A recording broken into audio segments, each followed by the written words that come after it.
အဲ့ဒီမမ်းမိုင်ရှင်တွေကိုရှိကိုပြန်လာအောင်လုပ်ရင်တော့ကုန်ကြမှုကတော့တိတ်မရှိဘူးเนาะဒီပွဲလေးဆိုလို့ရှိရင်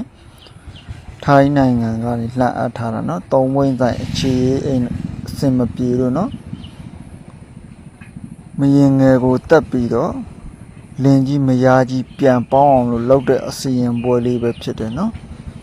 အဲ့ဒါမို့ထီရောက်မှုရှိအောင်လုပ်ချင်တယ်ဆိုရင်ဆရာဘက်ကအာမခံနဲ့လှုပ်ဆောင်ပေးလို့ရတယ်ဒါပေမဲ့လိုင်းဘော်ကလုံမဲ့ဆိုရင်ဓာတ်ပုံနေနေနံနေလိုတယ်နော်ကိုယ်တိုင်ကိုကြတိုက်ရိုက်တိုက်စင်လာလောက်တာဆိုလို့ရှိရင်တော့သူ့ရဲ့အသုံးဆောင်အဝတ်စားလိုတယ်လိုင်းဘော်ကလုံမဲ့ဆိုရင်ဓာတ်ပုံရဲ့နေနံမှန်လို့ရှိရင်ဖြစ်ချင်တာပြောစီရဘက်က9ရက်အာမခံနဲ့ထူးတလဲလှုပ်ဆောင်ပေးလို့ရတယ်နော်ဒီပွဲလေးဆိုကြည့်စီရဘက်ကမရင်ငယ်မကိုတက်ပြီးတော့အကျန်းသားအစီရင်လင်ကြီးမယားကြီးကိုပြန်ပေါင်းပေးတဲ့ပွဲလေးပဲဖြစ်တယ်နော်